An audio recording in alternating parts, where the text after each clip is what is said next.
প্রিয় শিক্ষার্থী, আসসালামু আলাইকুম রহমতুল্লাহ। আশা করি তোমরা প্রত্যেকে অনেক ভালো আছো। তো আজকে আমি তোমাদের জন্য নিয়ে এসেছি অষ্টম শ্রেণীর বীজগণিত অংশ 4.1। আজকে আমরা প্রথমে শিখব একে কিভাবে বর্গ নির্ণয় করতে হয়, অর্থাৎ আমরা মূলত আজকে শিখব সূত্রের সাহায্যে বর্গ নির্ণয়। তো এই অঙ্কটা শিখতে হলে প্রথমে আমাদের যে বিষয়টা জানতে হবে সেটা হচ্ছে প্রয়োজনীয় দুটি সূত্র। একটা হচ্ছে a plus b whole square এবং আরেকটা হচ্ছে a minus b whole square. আশা করি তোমরা অষ্টম শ্রেণীতে যারা পড়ো প্রত্যেকে এই দুই সূত্র জানা আছে। তো প্রথমে যে বিষয়টা আমাদের খেয়াল করা লাগবে সেটা হচ্ছে এখানে একের ক যে অঙ্কটি দেওয়া আছে 5a প্লাস 7b, এটি দ্বিতীয় লাইনে যে বর্গ করে এই কথাটি লিখতে হবে। এরপর আমরা প্রথম যে সূত্রটি আছে প্লাসের, এই সূত্র অনুযায়ী আমরা করার চেষ্টা করব। তো প্রথমে 5a আছে, অর্থাৎ 5aটাকে আমরা যদি এই সূত্রের সাথে মিল করি তাহলে এটাকে আমরা a ধরতে পারি এবং সাথে যে 7b আছে সেটাকে আমরা b ধরতে পারি। এভাবে a প্লাস b হোল স্কয়ারের সূত্র লিখে নিতে পারি বোঝার স্বার্থে আর কি। তো সেক্ষেত্রে আমরা প্রথমে যে কাজটি করব a স্কয়ার লিখব। a স্কয়ার মানে কি 5a। অবশ্যই এটাকে আমরা ব্র্যাকেট দিব কারণ এখানে যেহেতু আমরা একটি সংখ্যা এবং একটি সহগ দেখতে পাচ্ছি। এবার সূত্রের মাঝখানে থাকে 2ab। 2a মানে আমরা আসলে 5a কে মিন করি, তাহলে এখানে হবে 5a এবং 7b plus 7b whole square. এরপর আমরা 5a স্কয়ার এই বিষয়টাকে আমরা একটু ভেঙে লিখব। 5 গুণন 5 গুণন a গুণন a, অর্থাৎ এখানে হচ্ছে 25a স্কয়ার। এভাবে তো এখানে আমরা লিখব 25a স্কয়ার। মাঝখানে আমরা সংখ্যাগুলোকে গুণ করব 7 5 2, অর্থাৎ 5 7 35, 35 দুগুণ 70 ab।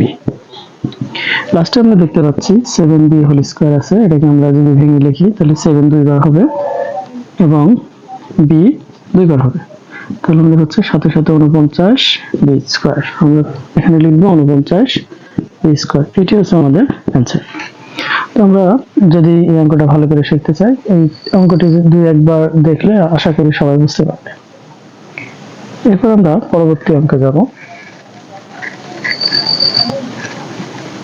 সেটি হচ্ছে এই অধ্যায়ের একটি অঙ্ক, সেটি হচ্ছে অঙ্কটি হচ্ছে 6x square y minus 5x y square. তো এটাকে আমরা a b আকারে প্রথমে বুঝে নেওয়ার চেষ্টা করব, তাহলে আমাদের জন্য সহজ হবে। তো আগের মতো আমরা 6x স্কয়ার y এটাকে আমরা a এবং 5x y স্কয়ার এটাকে আমরা b হিসাবে ধরতে পারি। তো সেক্ষেত্রে 6xy 5x y whole square অবশ্যই এখানে বর্গ করে লিখতে হবে। এখন এটাকে আমরা সূত্র প্রয়োগ করব। আমরা বলেছি প্রথমে সূত্র অনুযায়ী লিখতে হবে আমাদের a স্কয়ার, অর্থাৎ এখন আমরা যে সূত্রটা দেখেছি এটা হচ্ছে মাইনাসের সূত্র, অর্থাৎ শুধুমাত্র পরিবর্তন হবে 2ab এর আগে মাইনাস, আর সবকিছু ঠিক থাকবে।